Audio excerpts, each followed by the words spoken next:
This is pretty Intense? pretty intense. Right? Yes. Yeah. Whoa. And it's hot, Yeah. right? Is that a Pure Land? I'm sorry. Just turn it off. Yeah, let's turn it off. I mean, I can see better. Or down, that's, you know, if you could just, Oh, no. Yeah, that's, so Marty will be able to see. Oh, yeah, that's better. Yeah, Am down, I going further down? could it go further Or maybe down? turn back. Yes, That's better, very yeah, good. is that, Yeah. okay? How's that? Okay, I'm good. I take on my Braille copy of the Platform Sutra.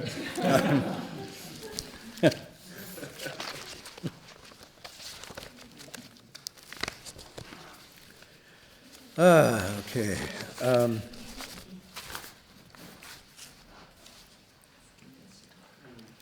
Let's see. We all set?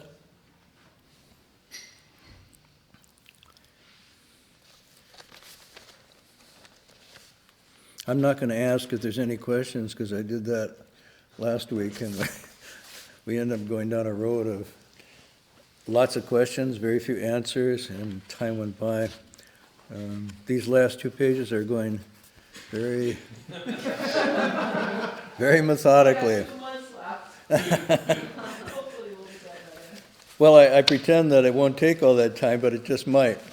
One of the reasons it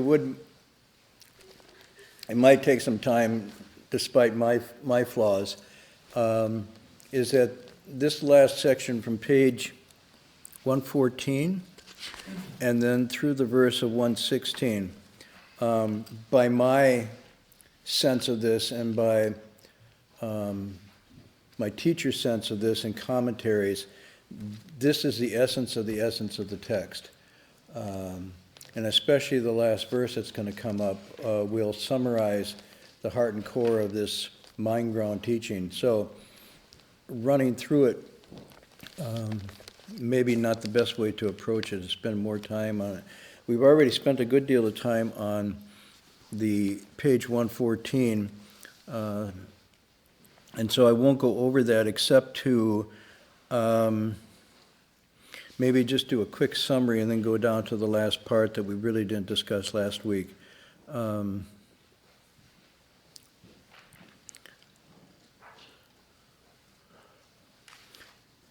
The first part seems to be saying that in cultivating the spiritual, I'm reaching words here, to cultivate the deepest aspects of our human nature, to cultivate and unite with our spiritual nature, is on one hand, I think from this text point of view, part of the one great matter that's spoken of in other texts, including the Lotus. The causes and conditions of the circumstances of the one great matter, which is, what does it mean to be human, to be fully human? What is our potential and capacity? And how are we developing that or not developing that? And how do we explore to the nth degree what that capacity is? This is considered to be the goal or purpose of being alive from these texts' point of view, is to go as far as we can go, trying to perfect our humanity, and in the perfection of our humanity, the spiritual arises by itself. What we call the spiritual is just nothing other than the undeveloped fulfillment of our own human nature. This is very important. So it's a continuum, not a black and white. It's not you transcend, but rather you realize, you become more and more whole and complete. So that's the first one. The second part of this, and he starts, is the lost and confused aspect. The presumption is that for most of us, by definition, we are partly aware of that and also partly blind to that, or confused and lost.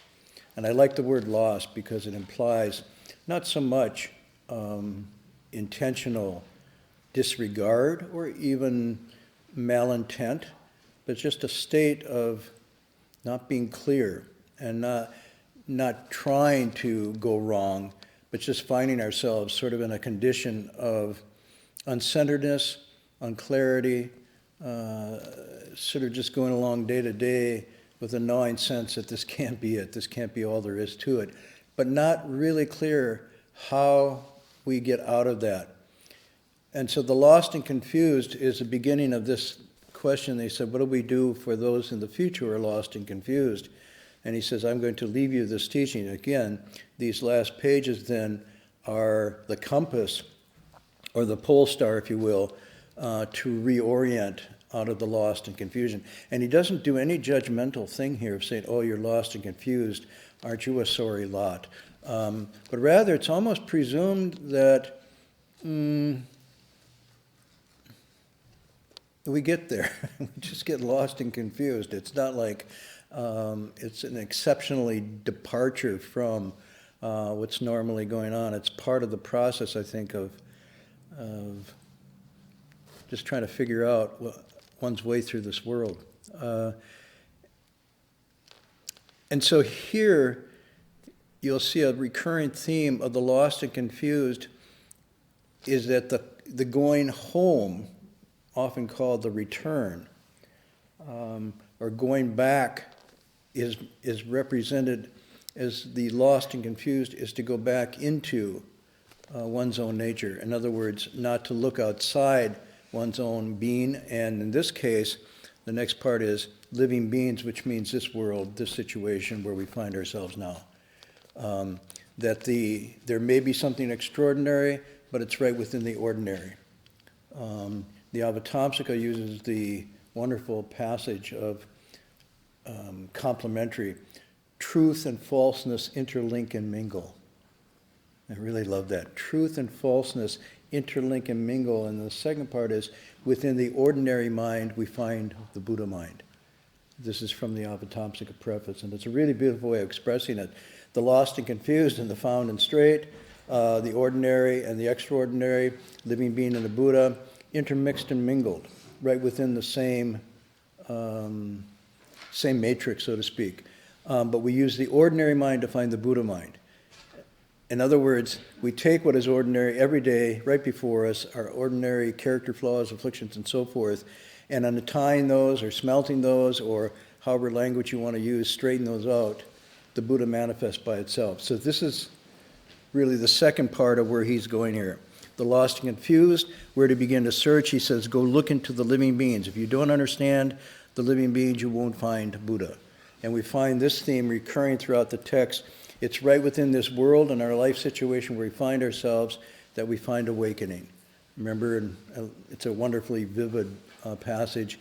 If you don't look in the here and now, in your life situation, the ground right under your feet, you will look for a Buddha, you will look for awakening and never find it any more than you'll look for finding a rabbit or a hare with antlers. Okay, so I could see how rabbits, I looked this up because I thought rabbits and hares were the same. They're not, right?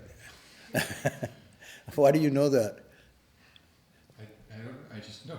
You just know that. Sorry. Just brought up with that knowledge. You were brought up with that knowledge. I wasn't. But, well, what's the difference between a rabbit and a hare? I mean, not one has antlers and one doesn't. And that, no. Hares are bigger, right? Yeah, and one has longer. I don't remember which one, but one's ears are longer also. Which could be mistaken for antlers, but they're really just long ears. Right. That's the hare. So the hare has much longer ears, longer legs, and it's bigger. The rabbit is the little fuzzy curled thing with shorter ears and so forth. But it doesn't matter. You can put rabbit or antler without. The point is that either of them don't have horns. And so don't look for, and this is really important, don't look for rabbits with horns. Now, of course, metaphorically, don't look for the Buddha outside your own nature. Do not look outside is what he's talking about. And this seems counterintuitive because we're given to the idea that we'll find the spiritual in some transcendent beyond or some deity or divine beyond our own humanity. And what he's saying here is that actually these are non-dual. They're just a difference of realization. the ultimate divine, if you're going to use that word, I don't like it, or Buddha, Buddhahood, and the human are along a continuum of the same substance, just manifesting and being worked in different ways. This becomes really important. It doesn't mean you don't use a temple, you don't use ceremonies, you don't use devotions and rituals, but you're using them in a fundamental way to activate your inherent capacity rather than to invoke other power to take you out of the state of being lost and confused. And that's why the Dhammapada has that wonderful expression, no one liberates you but yourselves, no one can, no one may. You yourself must walk the path. Enlightened beings only show the way. So again, that's the second part. And then the third part he goes into is very interesting, is that this is a dynamic functioning. And rather than thinking of There are medieval images of hares with antlers. this is Lepus cornutus. And why is this antler depicted with, why is this one depicted with horns? I remember seeing them in medieval manuscripts. I have no idea, but Uh-huh. they're there. I think that's where you will find them, Okay. in medieval manuscripts. But if you go out into the woods hoping to bring home a rabbit with horns, you might be grossly disappointed. Okay. Let me see if I can come back on track here.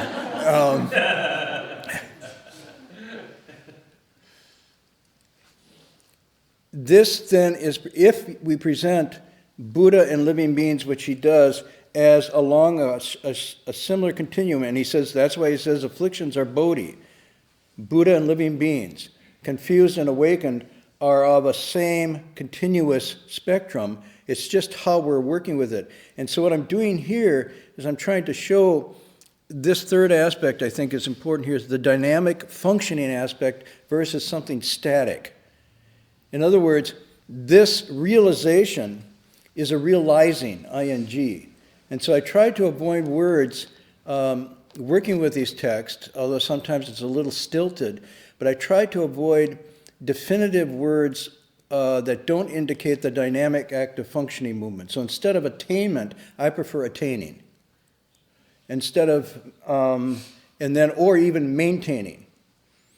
To convey the dynamic energy or the activity of what it means to cultivate.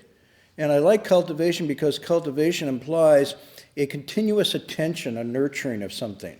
If you're cultivating plants or a garden or a certain kind of skill in music or art, it's something that you have to do continuously. It gets better over time, but it's not something that you just get and then that's it. So people, all of you, I don't know how many people have an art. How many people here have some kind of art you do? Cooking is an art, all right? All right, there's a couple hands go up. I suppose eating's an art too, but let's say cooking's an art. Yeah, there we go. Well, then I'm a real artist. Music, anybody music? Plastic arts, by that I mean sculpturing and pottery. Few. Painting, brushstrokes, calligraphy, dancing. Okay, ballet. I mean, I could go through every one of these. I've ever seen anybody who was skilled and accomplished came through discipline, strong principles and foundations, and sort of a daily cumulative practice. And so I would say that Bodhi accumulates. And actually, that's a quote from the Avatamsaka Sutra, so just in case, you sometimes think I make things up, I don't. It says Bodhi accumulates, and I like that image in the sense that a skill or an art accumulates. Even when I went in for surgery, they said, get the white-haired doctors. And the reason for that is they have, over time, acquired skill with the actual doing of that. And so whatever it is, but this is very important because if indeed, and he says in this text very clearly, Um,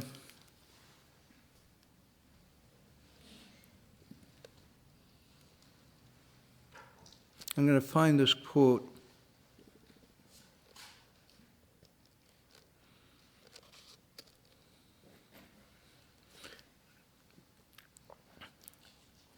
The Buddha is concealed within the living being, but with one thought balanced and trued, the living being becomes Buddha.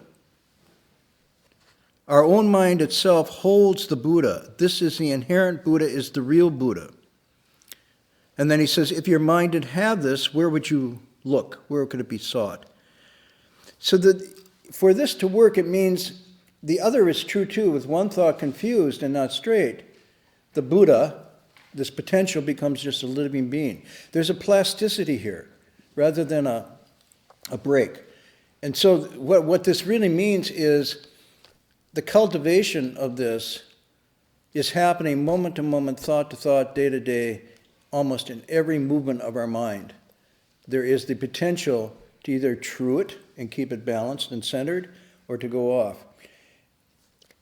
The skill of cultivation, I think, is, if you say what are sages and Buddhas, is not that they lose that potential, they reach that they never have the potential of going off. Otherwise, the formula doesn't work.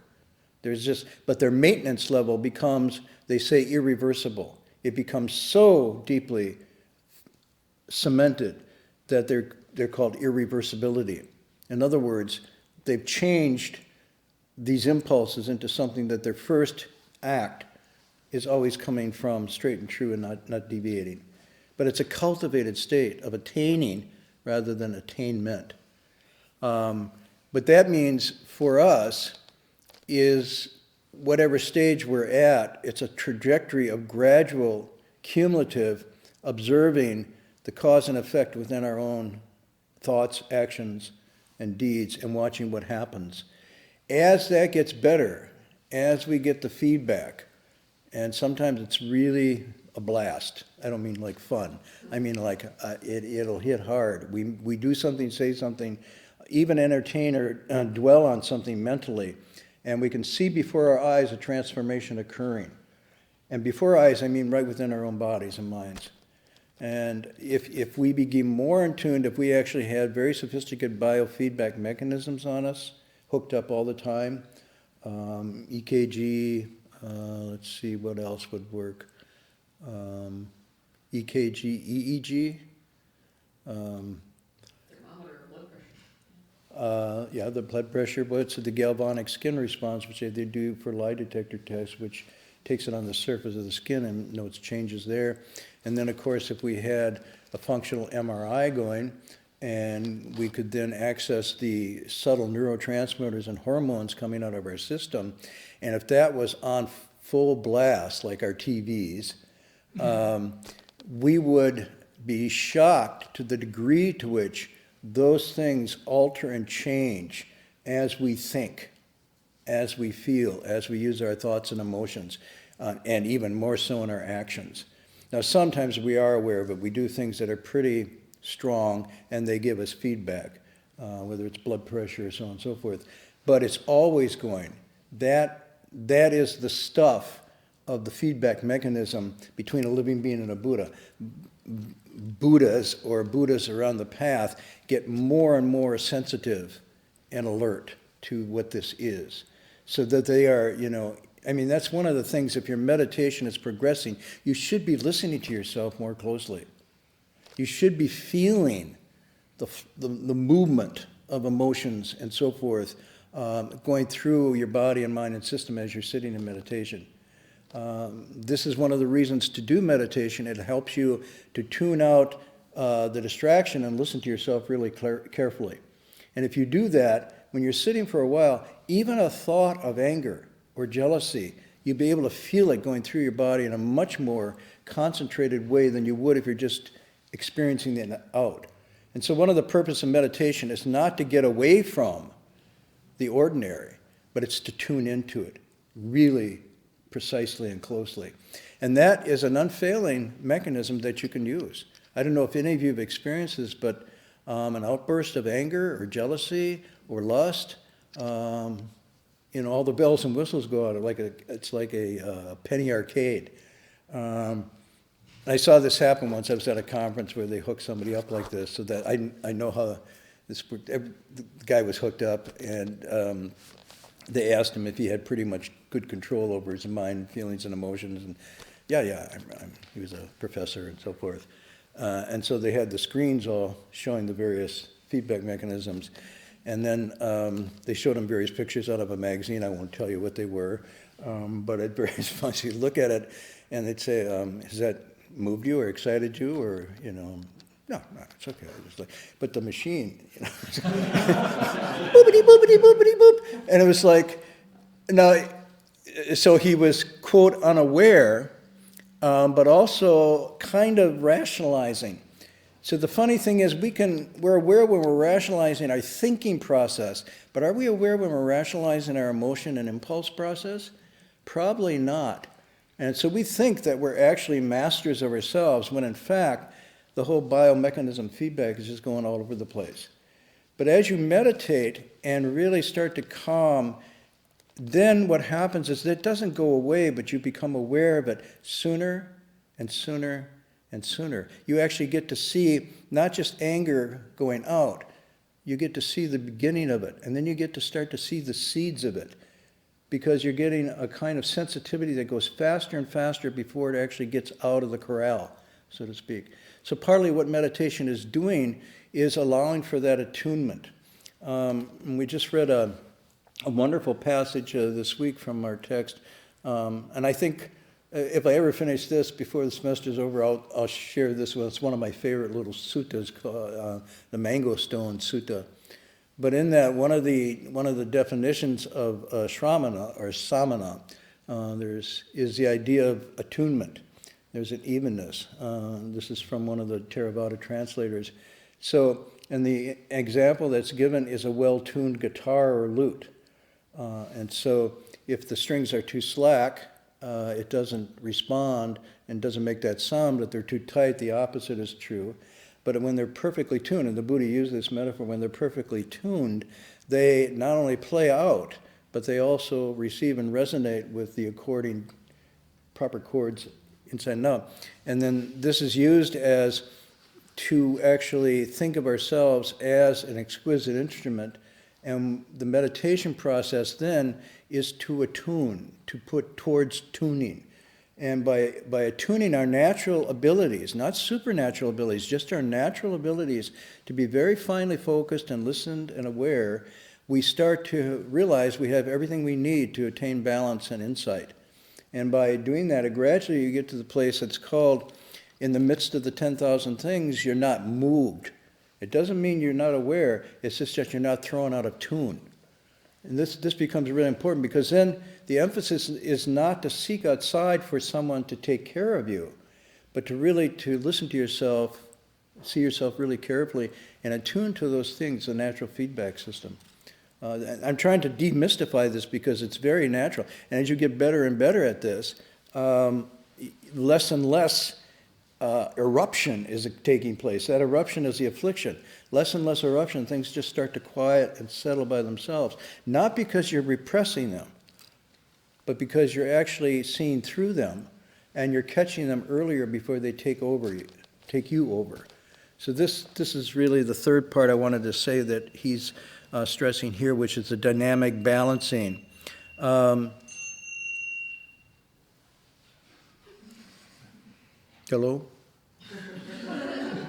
Someone was tuning themselves? That's okay. I don't know what these are anymore. I hear all these bells and whistles. I was just checking to make sure you all heard them too. All right. So lest you laugh at me, they're going, oh yeah, and every time he does that, just laugh along, because he's losing it. Mm-hmm. Yeah, you heard that right. Oh yeah, we heard that. Yeah. Okay. The fourth one, and this is going to the end. Never doubt this. This, you see the line I'm talking about? He's saying, This true, your mind itself holds a Buddha. This inherent Buddha is the real Buddha. If our mind did not have its own inherent Buddha, where could the real Buddha be sought? Your own mind is Buddha. Never doubt this. So this is from, sometimes in the Chinese, it's just 4 characters. Xin 就是佛, or 佛就是心. Your own mind is Buddha. The Buddha is just your own mind. This is the heart of it. I have a calligraphy piece with those 4 characters that were given to me. It's a very famous line. But the next line is very important. He says, do not doubt this. This is one of the 3 faiths. In other words, the texts talk about faith or confidence or trust. I like confidence and trust rather than faith, only because my earliest association with faith was in place of reason.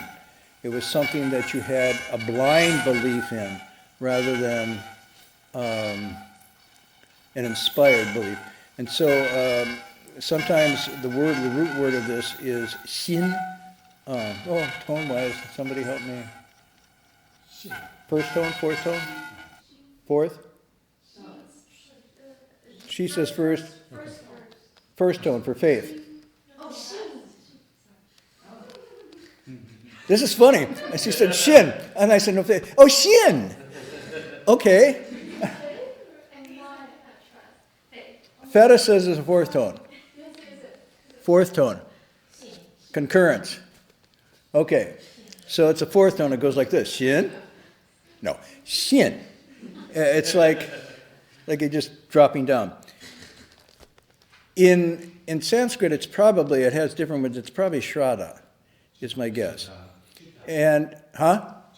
No, that's mine. Yeah, I was thinking, I was still at mind. That's why I said. You were still at mind. That's a good place to stay. And if you stay at mind, you'll gradually get to shin. And I guess if you're in shin, you'll gradually get to mind. So this is interesting. It's translated as faith because that's the closest, quote, English equivalent. The problem is that in the English sense of this, coming from a Judeo-Christian background, my association with it was, and especially when as I was growing up, that faith was not the realm of reason. It was something that you blindly believed and took allegiance to, but that it couldn't be convincingly shown to you. It was something that you had a kind of, I guess the word they used was a blind acceptance of, or a total acceptance of without confirmation. This has a much more, again, like these terms, a more dynamic meaning to it. And that's why I like to use trust or confidence. Because to me, that implies something much more moving. Someone found a translation that used the idea called inspired understanding, which I like, from the Shraddha. It has to do with an orientation that is not necessarily just reason, but it's not just blind either. There's something inside that is stirring that then finds confirmation in some experience or encounter that is, it's an inspired understanding. I think for the most part, most of us operate in that realm. Most of our understandings, our allegiances, our friendships, and all the maybe major decisions we made or are making are not so much just pure reason as we think of it in some Kantian sense, but actually an inspired understanding, a blend of both intuition and accumulated experience that goes beyond just a simple cost-benefit analysis. I think that's how we move. It's certainly as a child how I remember moving.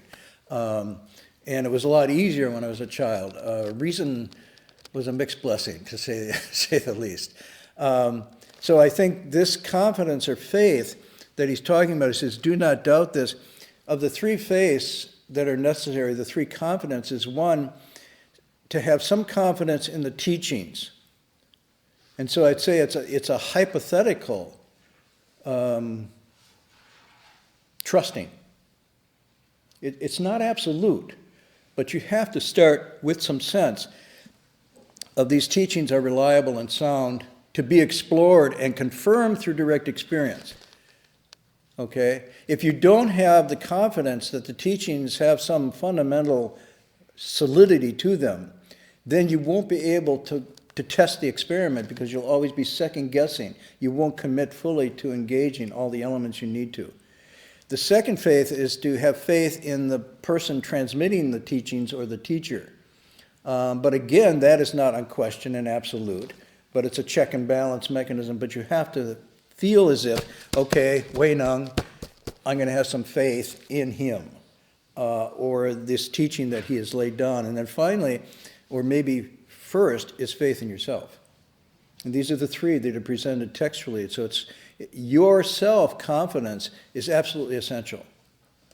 And if you don't believe in yourself, you don't feel as if you have ability to take this inspired understanding and make it really magnificent, then you will, in a sense, cripple yourself and not fully engage, not fully, and it's interesting, fully let go. I think it takes inspired understanding to fully let go, and that's one of my definitions of faith or confidence. It's the trust to be vulnerable. It's the confidence to let go and open oneself completely. And in doing that, you let go, you release your hold, and it says the wondrous reveals. So there has to be an underlying. But should know that although these are the three that are presented, the Buddha in his teaching said, first of all, I'm going to say this to you. I'm going to indicate that I myself have found this and have worked with this and found it to be really. Then the second part of that is, and I exhort you to do the same. So the first part is just to indicate, but the second part is I encourage you, it's called the exhortative, to do this, to take this up and try it. Practice it yourself. And then the third level is that you know for yourself. You actually affirm it through your direct understanding of it. And those are called the three turnings. And that third turning is absolutely essential, but you can't get there unless you start picking up and having confidence in the three. And then the idea is that faith is rewarded with insight, gnosis, prajna. It's not something that is final in the sense that you have to continually have faith. Faith turns into knowledge, gnosis, understanding. And so it is a vehicle to get someplace, but it's not an endpoint.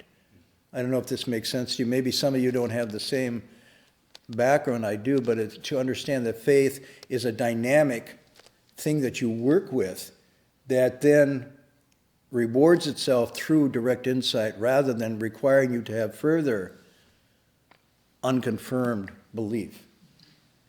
I know in a modern mind this doesn't stir anything, so let's go. Okay. Well, my modern mind is thinking back to the fact that my grandfather studied to be a priest in Lithuania and had to learn Latin because it wasn't just blind faith that it was expecting of people. It was a faith that their leader was so knowledgeable that this should not even be trusted in the hands of people. They should just listen to the Latin and figure it's all good. Uh-huh. And so your point would be? Well, the contrast you're making is even more extreme than we remember because it's beyond blind faith. The teacher in this tradition is speaking the language of the students and making sure that it connects with them individually. The teacher in the Catholic European tradition was speaking to a mass of people who did not even understand what he was saying, and that was by design. Yeah, and I wasn't in Lithuania, but I was in something close. It was Wisconsin. So,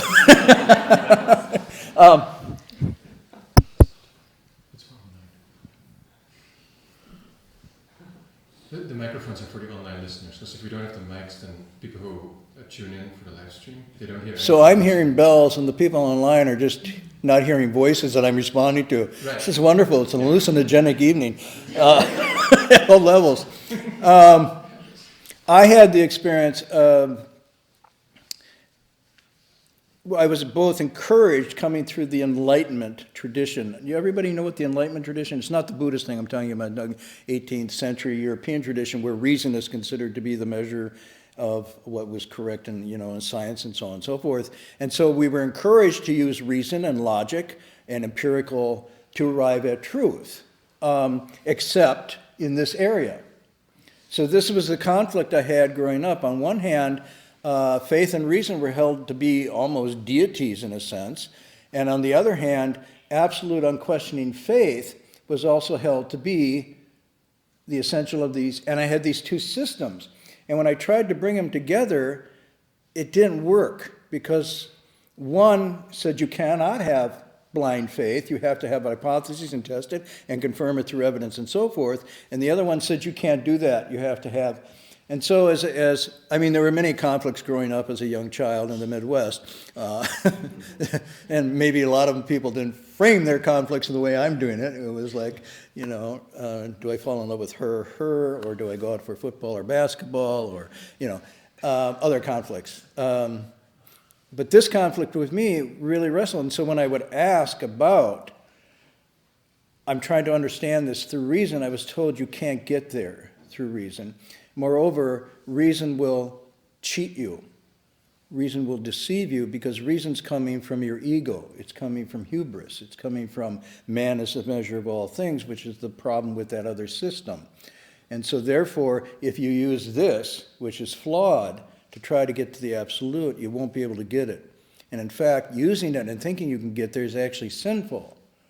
So I was in a bind. On one hand, I could see that reason was working. It was, doing all these kind of really interesting, and it was kind of appealing to me. I really kind of liked it.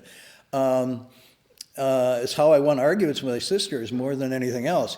But on the other hand, this other system, and so it was kind of a split in my mind how to reconcile this.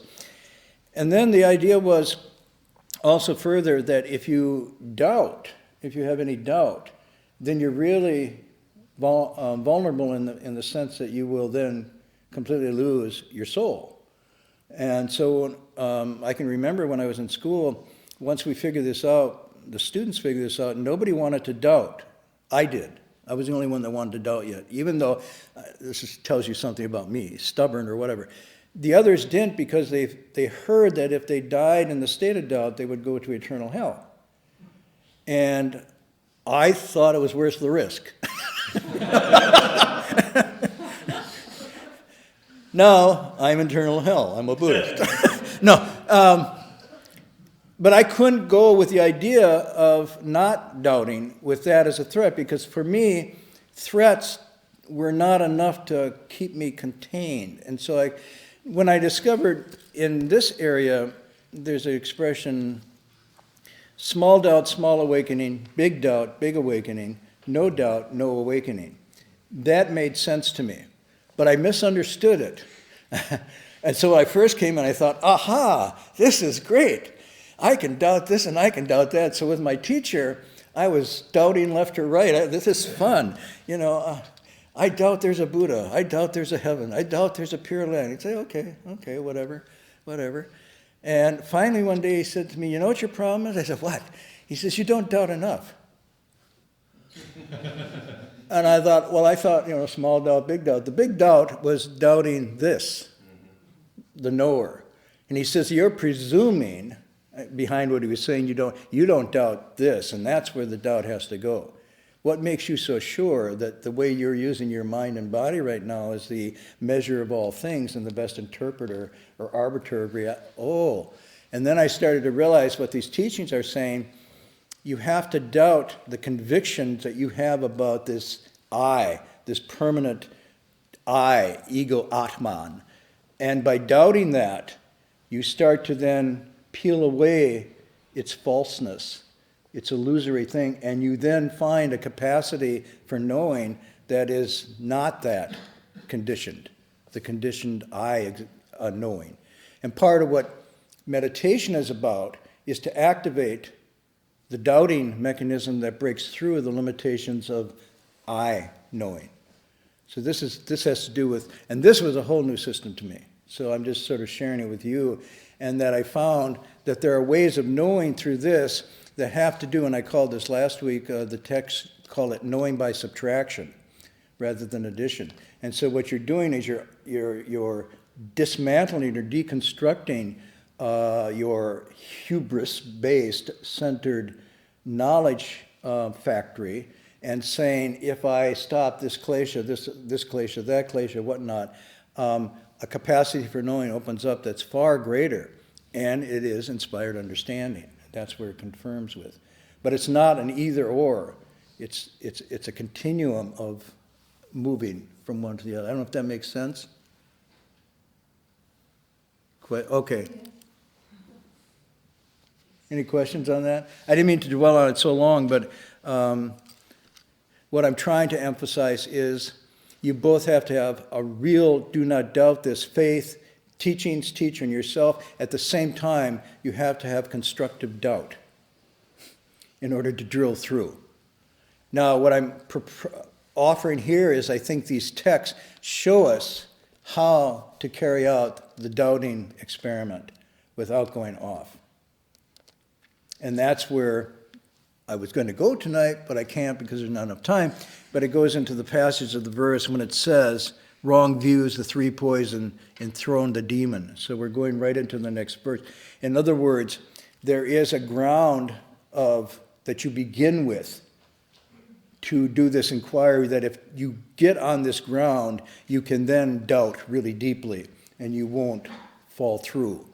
And that has to do with something called the three non-outflow studies.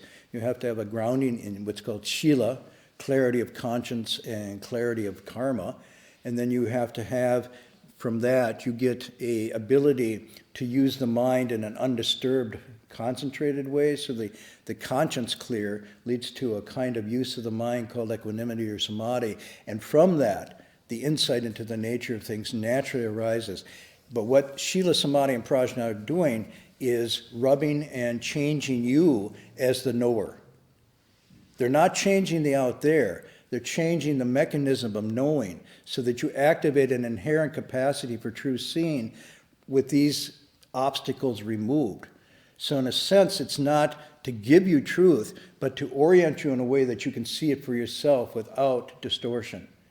So that's why next week I'll go into these views, because views, drishti, are one of the major klesha, which might be surprising, but those of you who remember what we talked about klesha, we always talk about them as emotional mostly. There's greed, there's anger, there's jealousy, and so forth. But one of the major ones is drishti. So it's not just your emotional structuring, your mental emotional structuring, or even habitual tendencies along these lines, but it's having an orientation intellectually that is off. And so I want to get into this because on one hand, you could see like, oh, here we're getting into some orthodoxy or dogmatics. It's not really, but it's not time. So next week we'll go into this. I think you might find surprising what they are. In any event, tonight I also wanted to share, and I will close with this, just because I love it, and it's a translation that Hung Sure and I did, and it's illustrating the last passage here. Last week I read to you a passage of the Dhammapada, remember? No. I dreamed I read a passage last week to you of the Dhammapada. And in that dream, I took this book out, which is the Dhammapada, and I read the twin verses, the opening, which, because you were sleeping, you vaguely remember that I read this. And now when I read it again, you will have a déjà vu, or a presque vu, okay? Nearly seen. Our life is shaped by our mind. We become what we think. Suffering follows an evil thought, as the wheels of a cart follow the oxen that draw it. Second verse, our life is shaped by our mind. We become what we think. Joy follows a pure thought, like a shadow that never leaves. Dhammapada. Okay, now, next week I'll say this, and I've never heard it. Okay, then you look at the bottom of this. So the Dhammapada is an early text, generally considered Theravada tradition, although there are versions of it in the Mahayana tradition too. What's that? That basket is called of the Chinese. The agamas? What are they? You mean the agamas? Agamas. Mm-hmm. Yeah, thank you. Then you read Hui Neng here. This is Tang Dynasty. And he says, after never doubt this, there's nothing established outside this mind, for the mind gives rise to the myriad dharmas. Thought of evil, thought of good, gives rise to the corresponding effects. Therefore, the sutra says, the mind aroused, all dharmas, all phenomena arise. The mind stilled, all dharmas are stilled. Okay, now that's that. And now I wanted to read you these passages that we've translated. And this is, I'm showing you what we did in the evening in our bowing pilgrimage. So we put the light of the kerosene lamp on, and we opened the sutra text, and this is the Avatamsaka. Hung Sure would, this is the only time he could talk, so he would read it in Chinese, and I would correct his Chinese. Of course I did.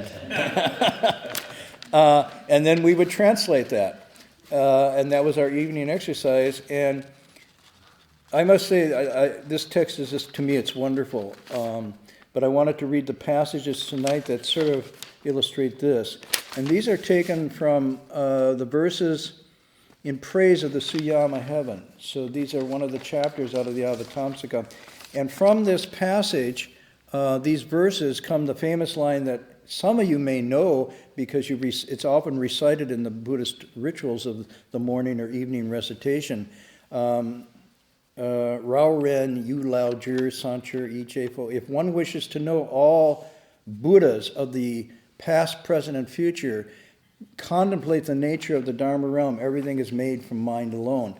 And that's what Hui Neng just did. So let me read these verses, because these are the verses that precede it and follow it. And I think they're really cool. Okay, so this one says, the mind is like an artist. It can paint all the many worlds.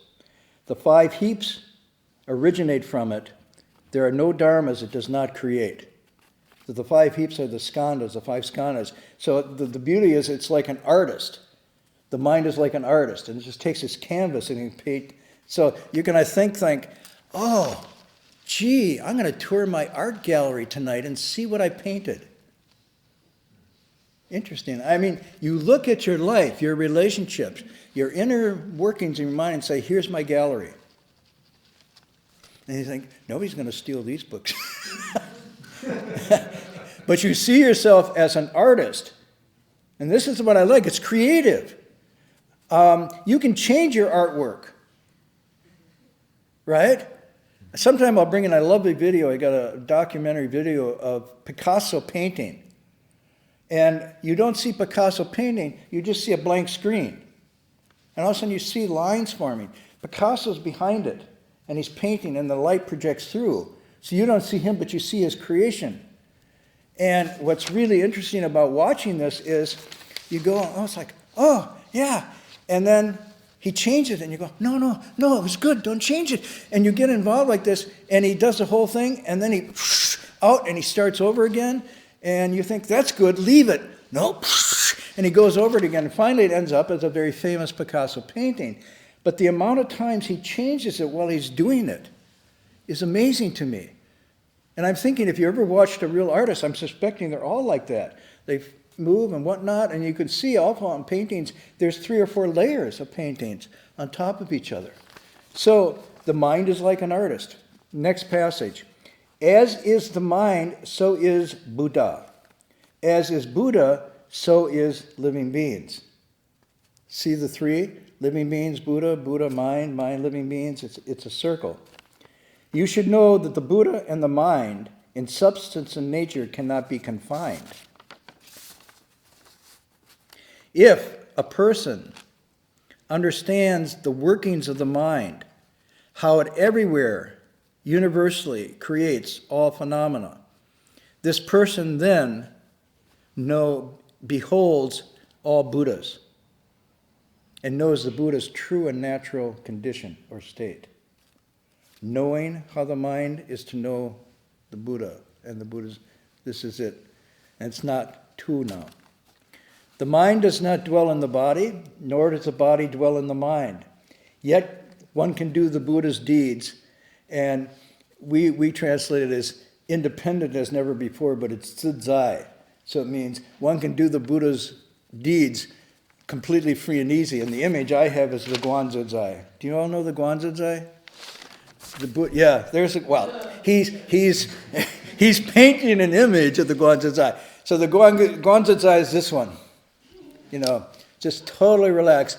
The one I really like is at Hawaii, at the museum there, and we have. But you always see the Guanzai. One hand is resting on the knee, not in full lotus, totally in samadhi, but totally engaged. It's just a beautiful image. So that's Zizai. Contemplating at ease, it's called, but it also means working in a free and easy, focused, relaxed state. So it says, the mind does not dwell in the body does not dwell in the mind, yet one can do the Buddha's deeds free and easy as never before. If one wishes to know all Buddhas of the 3 periods of time, contemplate the nature of the Dharma realm. It's all made from this mind. That's where the verse comes. And now the last one, and I just throw this out. I'm not going to explain it. Here it goes. The last verse is, what we grasp for cannot be obtained. What we look for cannot be seen. And where our ears strain, it cannot be heard. And then the line is, a single thought cannot conceive. Different ways to translating that last line. But it's both. I told you I wasn't going to explain it, so I'm not going to explain it. I'm just going to what we grasp for cannot be gotten. What we look for cannot be seen. What we strain to hear cannot be heard. And a single thought cannot understand it all. Okay, so we'll stop there for tonight. I would encourage you, if you haven't, and maybe that's something we'll do, is begin more on the Avatamsaka, if you're interested. It's really a wonderful text. And in that case, I don't have to finish, because you cannot finish the Avatamsaka. It's huge. And you're going to have to blame the Buddha, not me. That's really even better. Okay, any announcements. So I have to do a short meditation retreat next weekend, so I won't be here on Friday, but there'll still be a class, and Dharma Master Jin Chuan will be giving a discussion. Is that correct? Yeah, he'll give a talk. He'll give a talk. The evil in Buddhism. That's the title. So, but do come with a lot of questions. Yes. Really. Don't let them just give a talk. Have talk with discussion. I must say to you, coming from, again, my tradition, I love, when I went to my university, no one could give a public talk without opening up for questions afterwards. You had to. And I really liked that. When I was in Southeast Asia and I went to some Dharma talks, it was really wonderful. You're in a hot room, and the monk comes out, and then the monk has a fan that's about as big, 5 times as big, and the fan goes up like this. And it's, thus I have heard at one time. And all you do is hear this voice. You don't see. There's just the voice coming through the screen. And so everybody's sitting there. It's after lunch in Southeast Asia. And it just goes on. It's Abhidharma. So we divide the 6 into the subdivisions of the, And then it ends, and I'm thinking, question time. No questions. Get up, sadhu, sadhu, walk out. And I'm like, wow, I got a lot of questions here. And not respectful. And then I asked everybody around, and the guy who was next to me was, and it's like, it's great, wonderful. I don't have a single question. It was, edifying. Anyhow, so ask questions. Small questions, small understanding. Big questions, big understanding. No questions, no understanding. So that's preparing Jin Chuan for you guys. So announcements. If you don't know, the Mara is the evil one in the Buddhism, so we call the Buddhist version of Satan. So it could be interesting to look at on this topic. So tomorrow we have as usually 7:30 p.m. Avatamsaka lecture by Rebbe Hank Sher. It will be online streaming from Australia. And what else? We have a Guanyin session, right, in the next week, starting in City of 10,000 Buddhas. Ken, do you have any options to join the group? Yeah, I mean, you could join, just call. No, you know what? No. So complicated. Is it full? It's not about fullness, it's about registering in time, so that it gives the guest prefect time to give you space to prepare the rooms. So people like to register the last few days, it's too hectic. So usually do it 2 weeks or a week in advance. Yeah. That's the reason why. Okay. But in the future, really, if you can, try to do these either short retreats or the longer retreats, because what it does, it develops that muscle, the listening muscle. You do it every day, 20, 30 minutes, it's good, really important. But to really get a deeper groove of that, doing one of these sessions is really, really quite a way to go. The last thing I forgot I was going to say was this text, everything's made from the mind. As the mind moves, one thought creates this, another thought creates that, joy and evil follow the mind. And the passage we're going to read coming up, it basically says the demon comes from that mind gone haywire, and the Buddha comes from that mind straightened. And I don't know, for you, wondering what the pragmatics of this is, all you have to do is look at Christchurch, New Zealand in the last 24 hours to realize that that event was also made from the human mind. So just as you have, I quote Albert Schweitzer, who says, I'm life that wills to live in the midst of life that wills to live and goes to save lives. The same human mind gone off crooked and deviant ends up doing that. And so it's just, if you're wondering how this works, most of what's going on in the world you can trace back to how these minds, the very same mind that creates a Buddha, creates a terrorist and serial killer. So it's very real. And if you look at the person that did this and you examine the thoughts that gave rise to this, in each one of those you'll see a crooked, deviant, off-center kind of ideology, which is a view, by the way, dristi, and deeply formed then leads to habits of action that leads to consequences and so on and so forth.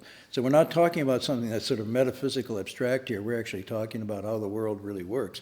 But we're getting down to the root movement causes of things. So anyhow, I say that with all sympathy for everybody who is involved in this and still reeling. So let's do the transference.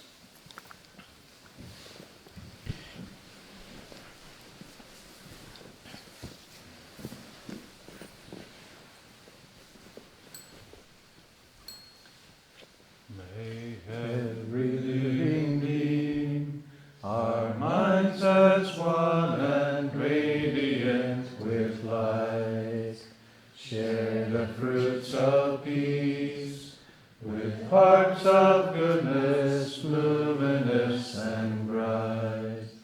If people hear and see how hands and hearts can find in giving unity, may our minds awake to great compassion, wisdom, and to joy. May kindness find reward. May all who sorrow leave their grief and pain.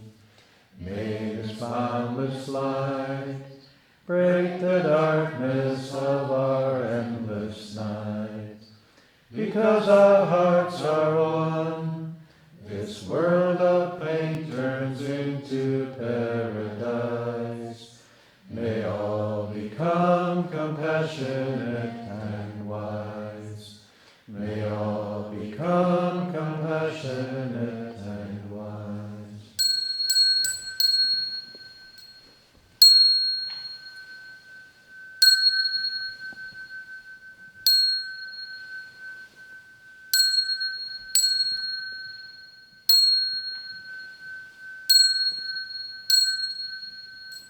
bowing respect to the triple jewels.